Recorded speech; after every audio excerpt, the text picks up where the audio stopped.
एक गांव में रामू नाम का एक बूढ़ा किसान रहता था। उम्र के इस पड़ाव पर भी वह हर सुबह सूरज निकलने से पहले खेतों की ओर निकल जाता था।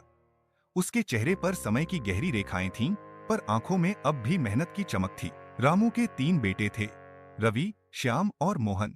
तीनों पढ़ लिखकर शहर में बस गए थे और खेती को बेकार समझते थे। वे अक्सर अपने पिता से कहते, बाबा, ये खेत बेच दीजिए और आराम कीजिए। लेकिन रामू का खेतों से गहरा लगाव था। वह मानता था कि जमीन माँ के समान होती है, जिसे बेचा नहीं जाता। एक दिन रामू बहुत बीमार पड़ गया। उसने अपने बेटों को बुलाया और कहा, मेरे खेत में एक बड़ा खजाना दबा है, मेरे बाद उसे निकाल लेना। यह सुनकर तीनों बेटे लालच में आ गए और पिता के मरने के बाद उन्होंने खेत खोदना शुरू कर दिया।